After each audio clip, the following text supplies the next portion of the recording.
Homogeneous हम यहाँ पर पढ़ने जा रहे हैं फ़र्क सॉल्यूशन के, कोलाइड का और सस्पेंशन का। सबसे पहले हम होमोजीनियस मिक्सचर पढ़ने जा रहे हैं। होमोजीनियस मिक्सचर क्या होता है? होमोजीनियस मिक्सचर जो सा होता है, इसमें ये एक होमोजीनियस सॉल्यूशन जो सा होता है होमोजीनियस मिक्सचर होता है। पहले बात है कि मिक्सचर क्या होता है। मिक्सचर ये होता है, फॉर एग्जांपल H2O है, यहाँ पर एक हाइड्रोजन के दो एटम्स हैं, जबकि ऑक्सीजन का एक है। CO2 है, यहाँ पर कार्बन का एक है और दो हैं ऑक्सीजन के। फिर इसी तरीके से अगला है, ठीक है ना, जब ये रेशो जो उनसी होगी, जब ये तब्दील हो जाएगी, यानी कि जब हम हाइड्रोजन के दो ले लेंगे और ऑक्सीजन के भी दो ले लेंगे तो ये दूसरा कंपाउंड बन जाएगा, यह बन जाएगा हाइड्रोजन परऑक्साइड। फिर इसी तरीके से जब हम यहाँ पर ठीक ना, इसी तरीके से जब हम इसकी चेंज कर देंगे, C2O2 बन जाएगा, कुछ और ही चीज़ बन जाएगी। इससे क्या जाहिर हो रहा है, ये क्या है, कंपाउंड है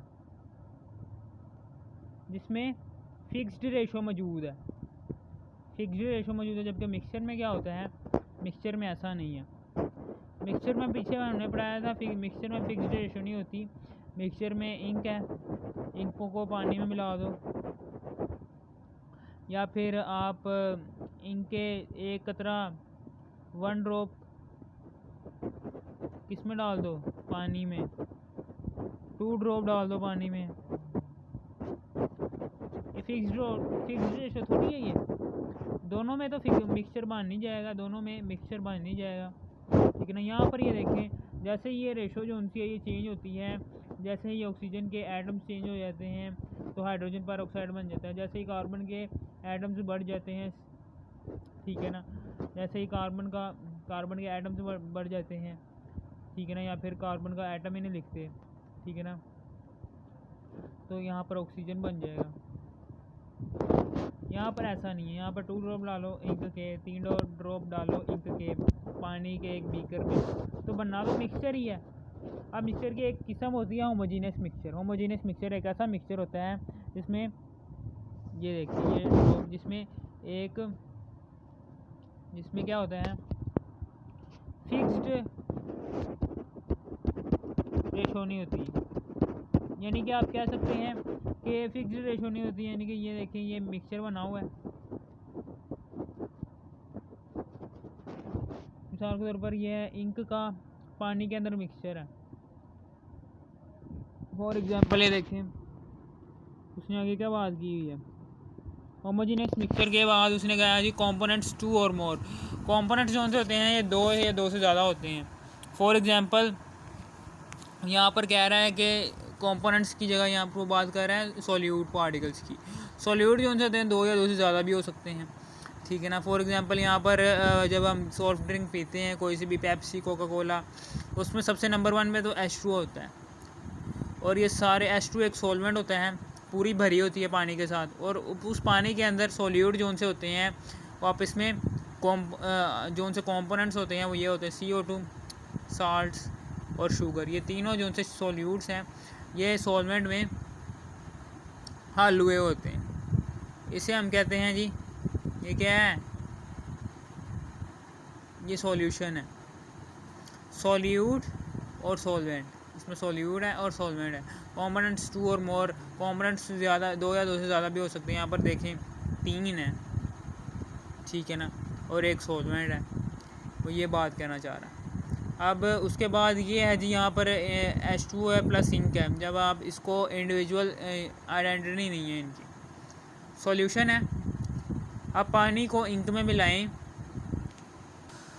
पानी को जब आप इंक में मिलाएंगे या फिर इंक को पानी में मिलाएंगे तो क्या होगा, तो उसको पिएंगे। इंक को पानी में मिलाने के बाद आप पिएंगे तो आपको पता चल जाएगा कि पानी का जो सा टेस्ट है वो पहले की तरह नहीं रहेगा, ठीक है ना। यानी कि वो अपनी इंडिविजुअल आइडेंटिटी खो चुका है। वो ये कहना चाह रहा है individual identity is not visible, यानी कि वो दिखाई नहीं देगी। पानी को जब आप इंक में मिलाकर पियेंगे तो पानी का जायका बदल जाएगा, ठीक है ना, वो ये कहना चाह रहा है। ये क्या करें, इंडिविजुअल है, आइडेंटिटी इज़ नॉट विजिबल, ठीक है। हम पता चलाते हैं जी होमोजेनियस मिक्सचर क्या होते हैं और हेट्रोजेनियस मिक्सचर क्या होते हैं। होमोजेनियस मिक्सचर यूनिफॉर्म कॉम्पोजिशन होती है इसमें। होमोजेनियस मिक्सचर में यूनिफॉर्म कॉम्पोजिशन होती है, यानी कि जब पानी को शुगर में मिलाएंगे, शुगर यानी कि चीनी का पानी मिलाएंगे, चीनी शुगर और पानी, तो आप चीनी वाला पानी जब पियेंगे वो शुरू में जितना मीठा होगा वही मीठापन एंड में भी दिखाई देगा, उसका दरमियान में वही दिखाई देगा, यानी कि कॉम्पोजिशन क्या होगी, सेम ही होगी।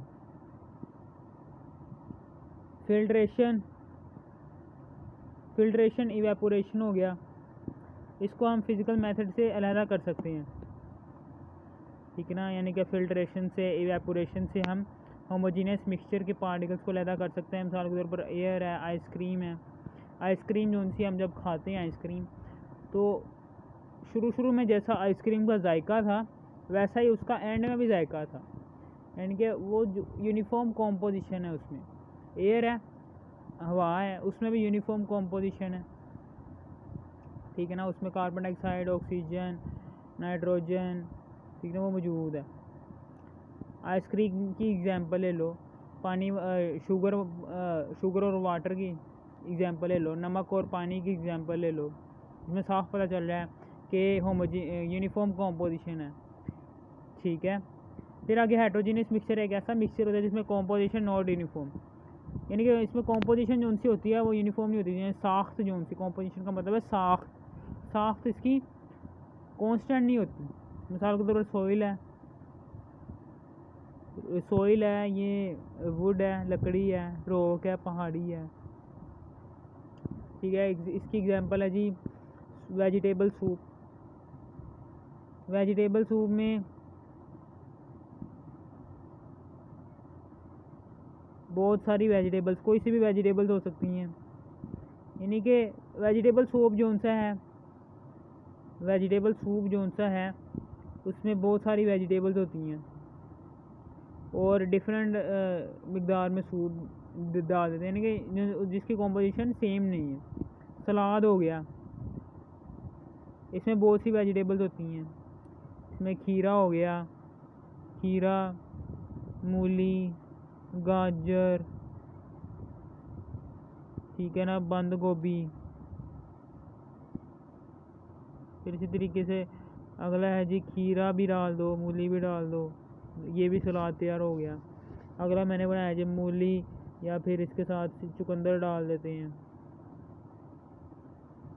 ये देखो 3 सलाद मैंने बनाए हैं, इन तीनों सलादों में कॉम्पोजिशन इसकी साख्त जो सी है, बनावट जो सी है वो मुख्तलिफ है। इसमें खीरा और मूली है, इसमें मूली और चुकंदर है, साफ पता चल रहा है, ठीक है ना। और यहाँ पर खीरा, मूली, गाजर, बंद गोभी है। साख्त मुख्तलिफ होने की वजह से हेट्रोजीनियस हो जाएगा, इसमें साख्त मुख्तलिफ है, ठीक है ना। इसकी साख्त क्या है, मुख्तलिफ है। यहाँ पर कॉम्पोजिशन क्या है, यूनिफॉर्म है, ठीक है। और फिर उसके बाद यहाँ पर रेत कैसे आ सकती है।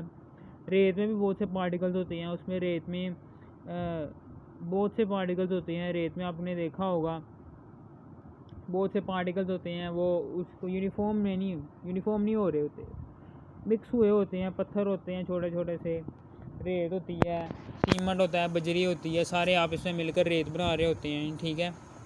उनकी कांस्टेंट नहीं होती, यानी कि कॉम्पोजिशन साख्त मुख्तलिफ नहीं होती। कोई रेत में बजरी होती है, छोटे छोटे पार्टिकल्स पत्थर होते हैं, और कुछ रेत ऐसे होती है कि जो पीली होती है, पीली रेत होती है, और उसके अंदर छोटे छोटे से पीले का रंग के रेत होती है, ठीक है ना, आपने अक्सर देखी होगी। सीमेंट को बनाने के लिए जो सी रेत इस्तेमाल होती है उसका रंग अलग होता है। जब मुल्तानी मिट्टी ले आएँ तो उसमें जो से पार्टिकल्स होंगे वो भी मुख्तलिफ होंगे, ठीक है ना। यानी कि मैं कहना चाह रहा हूँ मुल्तानी मिट्टी इसकी बनावट अलग है, सीमेंट में जो सी रेत इस्तेमाल होती है सीमेंट बनाने में उसकी बनावट अलग है।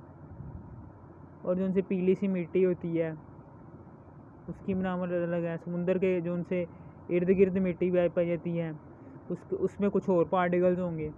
यानी कि यहाँ पर जो उनकी बनावट है, यहाँ पर जो उनकी कॉम्पोजिशन है, यहाँ पर चारों में कॉम्पोजिशन मुख्तलिफ है।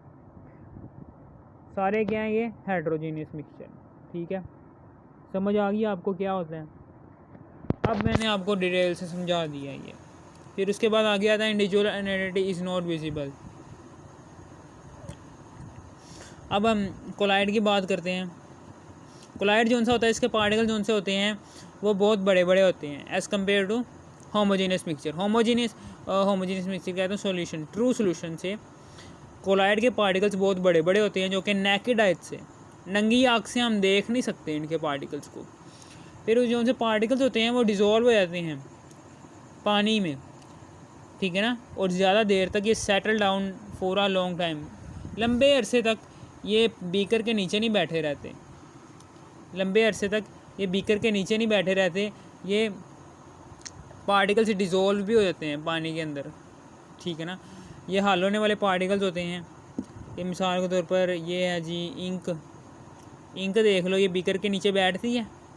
नहीं बैठती, ये भी हल हो जाती है, पूरा नीले कलर का पानी हो जाता है। मिल्क है, मिल्क पानी को पूरा वाइट कर देगा।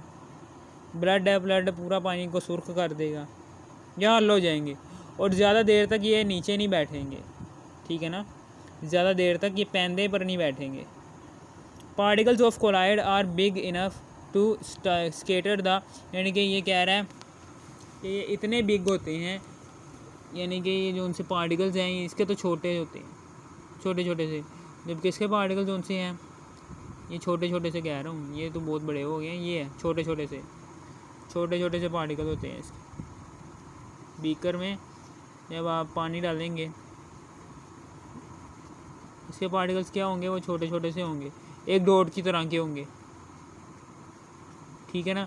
जैसे ही हम यहाँ पर एक लाइट डालेंगे, रोशनी आई, यहाँ पर लाइट डाली हमने, जैसे ही लाइट डाली तो यहाँ से ये लाइट आ गई बाहर, बिल्कुल सीधी आएगी, ठीक है ना। इन्होंने स्केटर नहीं किया, यानी कि फैलाया नहीं है लाइट को। जबकि दूसरी तरफ ये जो उनसे कोलाइड है, कोलाइड जो उनसे हैं ये क्या करते हैं? इसके पार्टिकल्स बहुत बड़े बड़े होते हैं। ये क्या करेंगे? ये लाइट को पकड़ेंगे, लाइट को पकड़ा इन्होंने, ये इधर को चला गया, कोई लाइट इधर चली गई, ठीक है ना, ये लाइट इधर चली गई, ये फैला देंगे, ठीक है ना, समझ आ गई। इनके ये फैला देंगे, ये क्या करेंगे? ये इनके न्यूक्लियस से जब ये टकराएंगे ना, इनका एटम बड़ा नहीं होता। ये जब लाइट, मिसाल के तौर पर ये है जी, लाइट जब टकराती है, लाइट के मॉलिक्यूल जब इसके न्यूक्लियस से टकराते हैं तो ये ऐसे फैल जाती है।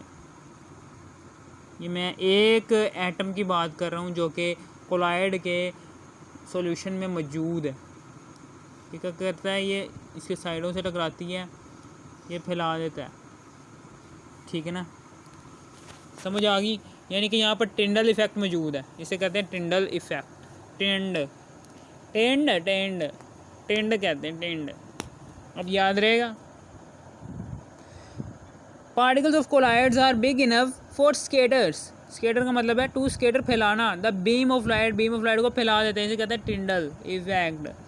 अब उसके बाद फॉल्स सॉल्यूशन भी कहते हैं हम इसे, कोलाइड को, इसे हम कोलाइडल सॉल्यूशन भी कहते हैं। ये दो नाम है इसके, ये सारे इसकी एग्जांपल हैं, स्टार्च, मिल्क, इंक, ब्लड जो उनसा होता है इसमें रेड ब्लड सेल्स भी मौजूद होते हैं, वाइट ब्लड सेल्स भी मौजूद होते हैं, प्लेटलेट्स भी मौजूद होते हैं। क्या हम इसे नंगी आँख से देख सकते हैं? नहीं ना, नहीं देख सकते, ठीक है, लेकिन मौजूद तो है ना। इंक है, इंक के अंदर नीलापन मौजूद है। क्या हम वो नीले नीले पार्टिकल्स को, नीले नीले ज़रात जो कि उसके अंदर नीलापन पैदा कर रहे हैं, क्या हम उसे देख सकते हैं? नहीं देख सकते। मिल्क के अंदर प्रोटीन मौजूद है, अमाइनो एसिड्स मौजूद हैं, ठीक है ना, क्या हम उसे देख सकते हैं? अमाइनो एसिड के मॉलिक्यूल्स को नहीं देख सकते बेटा, क्योंकि बहुत छोटे छोटे हैं, ठीक है, लेकिन इतने भी नहीं छोटे हैं कि ये सॉल्यूशन से तो बड़े होंगे। मिल्क के अंदर से जब आप लाइट को मारेंगे ना, ये आप घर में भी तजर्बा कर लें। पहले लाइट बंद करें, शीशे का गिलास पकड़ें, शीशे के गिलास में इंक डालें, इंक के अंदर से यहाँ पर ये इंक का गिलास है, ये रखा हुआ है, यहाँ से आप लाइट मारें, लाइट जो सी होगी वो फैलती हुई नज़र आएगी। जबकि ये जो सा होगा सॉल्यूशन, इसमें फैलेगी नहीं। इसके चूँकि मॉलिक्यूल छोटे छोटे होंगे, ये मॉलिक्यूल छोटे छोटे होंगे, जगह बहुत ज़्यादा खाली होगी, ठीक है ना, वो लाइट सीधी निकल जाएगी, ठीक है ना। फिर इसी तरीके से आगे आता है जी सस्पेंशन। एक हाइड्रोजीनियस मिक्सचर है, मैंने आपको बात कर दी है, हाइड्रोजीनियस मिक्सचर होता है, ठीक है ना, मैंने सारा आपको समझाया हुआ। ये नेकेड आई से हम देख सकते हैं। फॉर एग्जांपल ये जो सा है, यहाँ पर पेंट्स हैं and ink, milk of magnesia, ठीक है। मिसाल के तौर पर चाक, पानी में चाक का पाउडर डाल दो, ठीक है ना, आपको चाक के जो से मॉलिक्यूल, चाक के जो से थोड़े छोटे छोटे से पार्टिकल्स होंगे वो आपको नज़र आएंगे बाकायदा, छोटे छोटे से। फिर इसी तरीके से पेंट है, पेंट के अंदर जो है मिल्क ऑफ मैग्नीशिया है, वो भी आपको नज़र आता है। मैग्नीशियम हाइड्रोक्साइड इसका सिंबल होता है, ये कंपाउंड है मैग्नीशियम हाइड्रोक्साइड, ठीक है ना, मिल्क ऑफ मैग्नीशियम इसे कहते हैं, मैग्नीशिया। पेंट के अंदर जब मिल्क ऑफ मैग्नीशिया जो सा होता है, paints and milk of magnesia, paints के अंदर जो सा मॉलिक्यूल्स होते हैं वो आपको नज़र आ रहे होते हैं, ना। पेंट के अंदर जो कली जो सी फेस से पार्टिकल छोटे छोटे से वो आपको नज़र आ रहे होते हैं। पेंट जब किसी दिन आपके सामने रखें, पेंट को जब पानी में मिलाएं, पेंट के पार्टिकल्स आपको नज़र आएंगे। मिल्क ऑफ मैग्नीशिया ये भी पेंट में इस्तेमाल होता है। मिल्क ऑफ मैग्नीशिया, जब मिल्क ऑफ मैग्नीशियम को पानी के अंदर डालते हैं तो इसके पार्टिकल्स भी पानी में नज़र आएंगे आपको। इसका मतलब क्या है, ये है सस्पेंशन जो आपको नेकेड आई से नज़र आ रहे हैं। साफ इसकी बात आपको समझ आ गई। चाक इन H2O, ठीक है ना, ये आपको समझ आ गया। ओके।